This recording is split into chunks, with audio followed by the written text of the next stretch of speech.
Assalamualaikum warahmatullahi wabarakatuh. Waalaikumsalam. Jumpa lagi pagi ini di kantin di Pengadilan Negeri Jakarta Barat. Nah, ini di bawah teman-teman ya suasananya kantin kan ya. Ini pagi tanggal 14 Maret 2023. Sebelum jam 12 sebenarnya ini akan ada sidang ke-8 kalau nggak salah 8 ya Pak Herul ya. 8 jadi itu karena banyak diundurnya jadi sekarang hitungnya itu Pak. Sidang ke-8 dari kasusnya Ketua Forum Korban Mafia Tanah Indonesia, Ketua FKMTI yaitu Pak SK Budi Harjo dan istrinya gitu. Jadi ini adalah sidang ke-8 dan hari ini sudah datang pengacara kita, penasihat hukumnya, salah satunya adalah Ustadz Ahmad Khozinuddin. Apa kabar Bang Ahmad? Alhamdulillah kabar baik. Nah, ini juga teman-teman yang lain ada Khairul juga seorang jurnalis senior dan ini dari aktivis Fafitra Islam lah dan dari channel Fafitra Channel. Nah teman-teman kita akan ngobrol lagi tentang kejanggalan-kejanggalan dan apa sih sebenarnya yang sebenarnya sedang terjadi saat ini dengan kasus Pak Budi Harjo ini. Ini sepertinya kita perlu memperjelas ya sebenarnya apa yang terjadi dan bagaimana yang terjadi itu bisa mengancam bagi kehidupan rakyat Indonesia ke depannya. Kita akan langsung aja ngobrol, mungkin pembukaan dulu dengan background, dengan apa sih yang paling berbahaya dari kasus ini. Nah ini yang paling ngerti sebenarnya, salah satu yang mengerti adalah Bang Khairul. Karena Bang Khairul ini menginvestigasi sejak lama kasus ini. Mungkin kita bisa langsung aja kasih ke Bang Khairul untuk menjelaskan bahayanya kasus ini jika Pak Budi kalah. Nah, gitu. Ya terima kasih Bang. Pak ini Bang. Jadi gini ya, saya mengikuti Pak Budi sejak 5 tahun lalu ya. Sebelumnya kita juga bersama Pak Agus Mulyana Kusuma. Ini juga mendengar laporan masyarakat. Masyarakat yang tidak pernah menjual tanahnya, tapi tiba-tiba menjadi HDB konglomerat company lah juga kayak. Nah mereka dipersulit Pak. Ini kasus banyak, nggak hanya terjadi di Cengkareng, di Sawangan, bahkan nyaris di seluruh Indonesia, baik itu perkebunan maupun dan lain-lain Pak, maupun di tambang gitu. Nah Pak Budi awalnya dia adalah seorang bisnismen murni. Dia itu punya pabrik di Cina. Dia tinggal di Malaysia. Ya, dia baru ke Indonesia tahun 2006 ya, 2004 lah, 2000-an awal itu. Bahkan dia ditawain sama temannya, lo gila Bud, di Indonesia kagak jelas di sono, istilahnya gitu Bang. Nah, Pak Budi dengan rasa nasionalismenya itu, Pak Budi juga dulu kan pengusaha dari sejak zaman dia kuliah. Artinya dia prudent kalau soal jual beli itu tidak akan merugikan orang ya. Karena dia bisnismen ini tidak akan pernah ingin merugikan orang, kalau bisnis ya untuk sama untung. Nah, di dalam perjalanan ya Pak Budi itu menerima juga banyak laporan yang serupa, nasib dengan dia. Akhirnya dibentuklah FKMTI. Kita dulu ngobrol-ngobrol di sana, kantor di sana. Akhirnya kita deklarasikan di UI Bang. Waktu itu 20 tahun reformasi ya, nggak salah tahun berapa gitu ya. Nah disitulah Pak Budi selalu mengutarakan pentingnya adu data alas hak kepemilikan awal tanah secara terbuka. Karena selama ini tertutup kan. Misalkan tiba-tiba tanah rakyat itu jadi HGB, rakyat disuruh gugat ke pengadilan. Kan belum tentu semua rakyat ngerti hukum. Dan belum tentu juga mereka punya uang, kan gitu Bang Osid ya. Bagaimanapun perlu kan biaya untuk warawiri, honor pengacara. Tidak semua orang seperti Pak Budi. Nah Pak Budi dari awal siap melakukan adu data secara live terbuka, disaksikan pakar-pakar hukum, terbuka disaksikan dari masyarakat tahu. Misalkan saat ini BND alasannya apa, Pak Budi alasannya apa, dibuka saja. Dan Pak Budi pun dari awal siap, dan warga para korban yang di FKMT juga siap ya. Kehilangan tanahnya asal terbuka. Dari mana? Kapan saya menjual tanah itu kepada Bapak? Orang surat saya masih ada. Tapi memang kadang-kadang warga ini dipersulit Pak untuk membuat surat keterangan dari kelurahan atau apa. Padahal mereka tidak pernah sama sekali menjual. Tapi tiba-tiba menjadi HDP pengembang dan lain-lain. Jadi gitu Bang ceritanya. Dan kami juga bingung kenapa Pak Budi yang ditahan. Seperti kata pengacara, Pak Budi beli dengan surat lengkap segala macam dan belum pernah ditunjukkan juga mana yang asli. Saya juga bingung Pak kenapa Pak Budi yang ditahan. Demikian Bang. Ya jadi Bang artinya hal yang terjadi pada Pak Budi juga bisa terjadi pada siapapun yang punya tanah ya. Banyak Bang. Dan barusan saja ini. Silakan. Sehari kemarin saya ditelepon kawan saya. Artinya dia itu punya SAM, PTSL, ini baru ya, ini baru di zaman Pak Jokowi sekarang. Tiba-tiba kata dia saat ingin menjual, orang BPN tanah itu dia kerja, Pak mohon maaf, nomor Bapak kembar, dia disuruh ngurus ulang. Wah saya curiga, jangan-jangan ini nomor dia dipakai untuk nomor yang lain. Saya bilang jangan mau, jangan. Iya, jadi nomor sertifikat dia program PKS itu kembar dengan nomor sertifikat lainnya, jadi dia tidak bisa menjual. Mungkin bukan kesalahan dia menempatkan tanah orang tuanya itu sudah lama, jadi dapat udah tiba-tiba SM kembar, itu kan bahaya bang. Silakan bang, saya sedikit bang. Silakan Ya. Kalau kita lihat, mungkin saya langsung ke kuasa hukumnya, anak ini. Ya. Kalau kita lihat kemarin kan ini sidang ditunda ini, ya bang ya, dengan alasan kemarin itu hakim tidak memberikan alasan kepada kita semua yang hadir, ya kan. Nah hari ini kan ada sidang lanjutan nih bang. Agendanya seperti apa ini bang? Ya. Bang Aka, makasih. Baik, bismillahirrahmanirrahim. Assalamualaikum warahmatullahi wabarakatuh. Waalaikumsalam.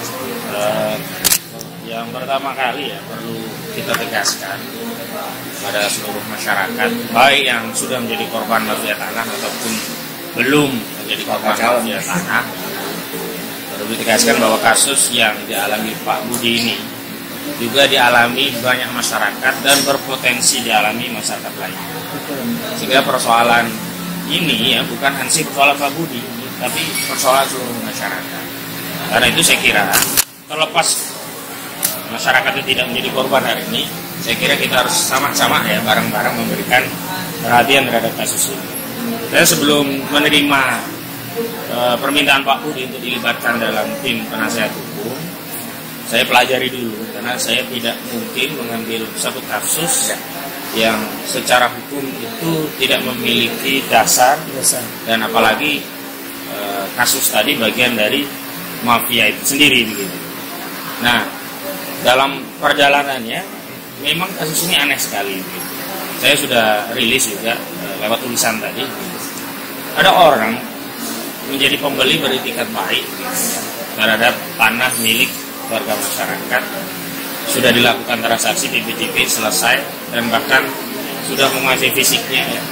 Sudah pula membuat perencanaan bisnis, menaruh sejumlah barang ya, diuruk, dipagar dan ada alat-alat di situ. Tiba-tiba alatnya dicuri dan Pak Budi mengalami ya kekerasan, bikin laporan polisi diabaikan. Padahal kan tugas aparat penegak hukum itu menindaklanjuti laporan dari masyarakat. Alih-alih Pak Budi ini laporannya diproses, tiba-tiba Pak Budi malah jadi tersangka dan tiba-tiba jadi terdakwa. Waktu tersangka sih masih fair lah, tidak ditahan. Tapi hari ini begitu menjadi terdakwa, ditahan. Jadi saya melihat ada subjektivitas dalam proses penahanannya yang tidak memiliki alasan. Karena begini, dalam KUHP itu kan memang aparat penegak hukum baik polisian, kejaksaan maupun hakim itu punya wewenang untuk melakukan penahanan. Tapi dasarnya ada dua, satu alasan objektif, yang kedua alasan subjektif. Alasan objektifnya pasalnya lebih dari 5 tahun. Memang Pak Budi ini lebih 5 tahun karena 263 kan dan 266 gitu. Pak Budi dituduh memalsukan dokumen atau memberikan keterangan palsu kepada akta otentik. Nah, tapi yang kedua ada alasan yang sebenarnya sangat subjektif, ya ini apa? Kekhawatiran. Kekhawatiran siapa ya? Kekhawatiran orang yang menahan. Siapa itu? Polisi, jaksa, hakim. Kekhawatiran untuk apa? Satu, menghilangkan barang bukti, melarikan diri, atau mengulangi tindak pidana lain. Di subjektivitas penahanan itu tidak masuk akal gitu. Kenapa? Kalau Pak Budi mau lari, ya sejak penyidikan lari dia. Ya. Kalau mau menghilangkan barang bukti apa? Semuanya sudah disita dan dibuka juga. Kalau mau melakukan tindak pidana lagi, apa yang bisa dilakukan oleh Pak Budi? Karena beliau ini bukan orang yang tidak punya hubungan interaksi dengan masyarakat sehingga mau ya istilahnya mengorbankan reputasi untuk lari. Enggak, dia hadapi gitu loh. Dan sebenarnya kita kan menganut asas presumption of innocence, praduga tidak bersalah. Jadi sebelum seseorang ya ditetapkan atau divonis oleh hakim pengadilan, dan vonis itu inkrah ya, kekuatan hukum tetap. Artinya di tingkat apa? Kasasi. Maka orang itu harus dianggap tidak bersalah. Nah, kalau orang tidak dianggap bersalah ya, dianggap tidak bersalah sebelum ada vonis, maka dasarnya apa melakukan penahanan? Wong katanya asumsinya tidak bersalah. Nah, kalau memaksakan, padahal di tingkat penyidikan Pak Budi tidak lari, tidak menghilangkan barang bukti, tidak melakukan tindak pidana lagi, ya kan? Kok tiba-tiba di tingkat pengadilan oleh jaksa ditahan walaupun dia mewenang hakim. Apa masalahnya? Nah disitulah subjektivitas. Karena itu kalau mau fair, ingin benar-benar menegakkan hukum, saya himbau kepada hakim untuk segera memberikan penangguhan. Ya. Kenapa? Penangguhan ini tidak akan menghilangkan kewenangan dari hakim untuk menggali perkara, ya, dan mencari kebenaran material dalam kasus ini untuk mendapatkan kesimpulan apakah Pak Budi itu orang yang didakwa benar-benar melakukan pemalsuan dokumen atau memasukkan akta yang tidak otentik seolah-olah menjadi otentik atau keterangan palsu, atau sebenarnya beliau korban gitu ya. Dan kalau sudah baca belum dakwaan? Kalau baca dakwaannya justru jaksa itu mengakui Pak Budi itu korban. Iya, aku kan. Dalam uraiannya dikatakan Pak Budi itu beli, sudah bayar, sudah PPJP. Betul. Tiba-tiba jadi dakwa. Didakwa karena apa? Dalilnya ya surat-surat yang dimiliki penjual itu dianggap palsu atau ada keterangan, dianggap saja karena belum ada dugaan, karena belum diproses penjualnya. Yang diproses itu justru Pak Budi kan pembelinya. Kalau dokumennya itu palsu atau ada keterangan palsu yang dimasukkan dalam akta otentik atau dokumen-dokumen, entah itu digiriknya atau keterangan dari si penjual yang menjamin tidak akan ada perkara di kemudian hari. Nah faktanya kan ada nih, ada perkara. Jadi yang harus dikejar adalah penjual, bukan pembeli yang beritikat baik. Nah pembeli ini korban loh dalam hal ini. Ya. Yang jadi korban tuh pembeli. Itu pun kalau memang benar palsu Bang ya. Dan itu sekali lagi saya awali itu belum tentu palsu karena begini. Si penjual itu sudah jelas pemiliknya. Ya. Wong sudah ada vonis putusan perdata dimenangkan. Iya, betul. Tapi tiba-tiba ada manuver. Terus kemudian ada perdamaian. Perdamaian ini dijadikan dasar jual beli dengan oligarki di bidang properti gitu loh. Ya saya sebut oligarki aja nih. Properti kayak gini. Bang, itu kan mirip kayak Pak Budi sekarang kan. Pak Budi ditahan gitu loh. Nah, Pak Hamid juga begini loh. ditahan. Kalau mau fair, yang jadikan tersangka walaupun saya tidak setuju ya karena faktanya tidak ada. Ya penjual. Abdul Hamid itu ya? Iya, Abdul Hamid dan satunya. Abdul Hamid itu yang dia memberikan keterangan yang palsu. Atau memberikan dokumen yang membuat Pak Budi ini tertipu. Pak Budi itu harusnya tertipu, bukan malah jadi orang yang memalsukan. Kemarin kan ada saksi itu dari Lurah, kan nggak ngelihat. Misalkan begini loh, kalau ini kasus ini pemalsuan sederhana, mana dokumen yang dipalsukan? Mana dokumen aslinya? Mana bukti uji lab forensik terhadap dokumen itu sehingga dikatakan palsu? Lah masa orang melapor ke polisi dianggap memberikan keterangan yang palsu?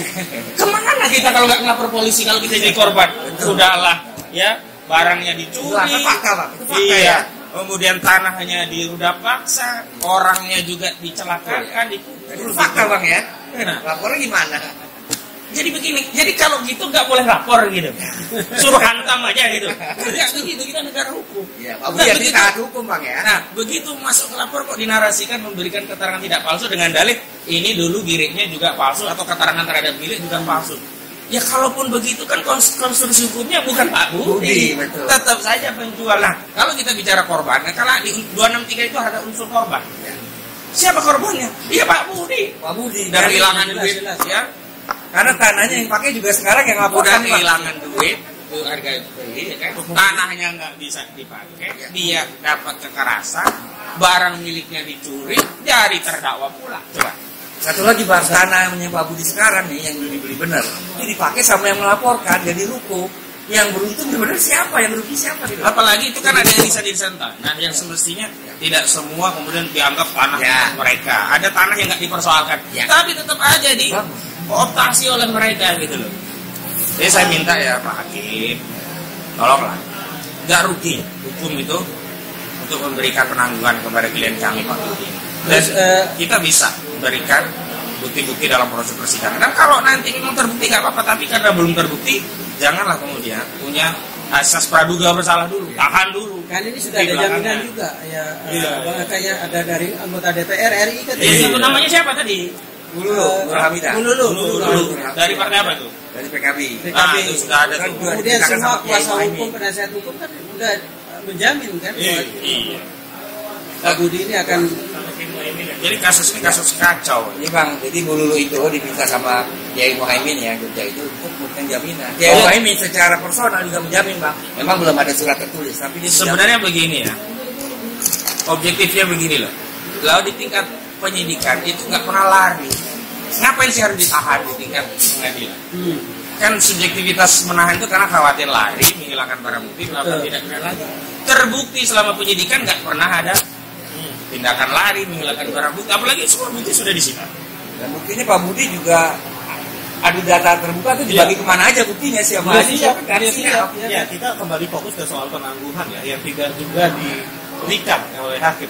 Ini kan jangan-jangan hakimnya justru nggak berkuasa nih ya? Jangan, itu sebenarnya berpraduga. Tapi saya harapkan lah hari ini itu bisa ditanggung. Sudah gini hari ini ya.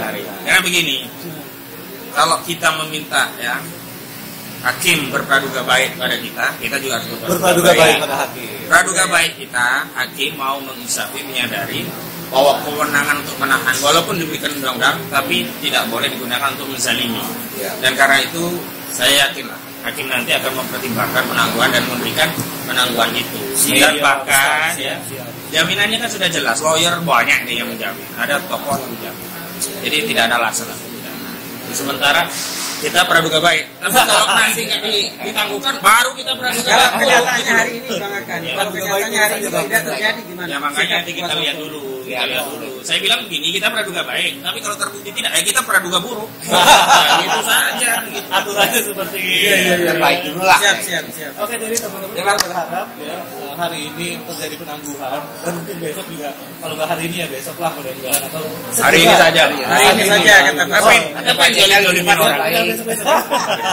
Apa yang ya, Pak Hakim, jadi mohon ditangguhkan karena tidak ada lagi alasan untuk menahan Pak Budi dan istrinya. Apalagi ya istrinya loh. Istrinya sakit dan kurang sehat. Kalau Pak Badi kan barengan tahan lah ya, Pak Budi kan masih bisa lah. Cuman kan persoalannya bukan masalah kuat atau tahan atau tidak.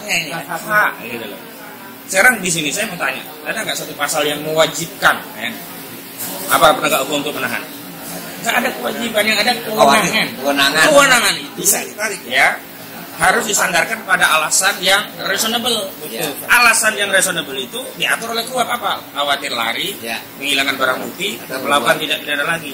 3 hal ini sudah dijamin.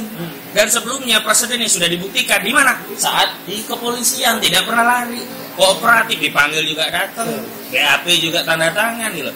Kalau kekhawatiran ini ya belum diuji, misalkan di kepolisian tadinya ditahan, masih lah ya, ada praduga takut kabur ya, faktanya sudah ada gitu. Ya apalagi Pak Budi dari awal sebelum disidikkan dia siap adu data loh alasan. Artinya terbuka dia. Siap. Dengan siapapun, termasuk dengan pihak lapor, ayolah kita adu data gitu loh. Ya, jadi teman-teman lagi-lagi fokus kita di podcast kali ini adalah upaya penangguhan. Ke depan kita akan bicara hal-hal yang lain, terutama soal yang katanya ada istilah menarik yaitu mafia. Oke teman-teman, semoga bermanfaat. Terima kasih Ustaz. Sama-sama. Terima kasih Pak. Dan Pak Khairul udah pergi teman-teman. Oke, semoga bermanfaat. Jangan lupa like, subscribe channel-channel yang menayangkan ini. Teman-teman juga yang mau menayangkan ulang konten ini dipersilakan teman-teman itu bermanfaat. Billahi taufiq wal hidayah. Wassalamualaikum warahmatullahi wabarakatuh. Waalaikumsalam warahmatullahi wabarakatuh. Praduga kamu salah ya. Kalau udah ini Rasanya baik dulu Bang. Kalau ini 19. 15. 19.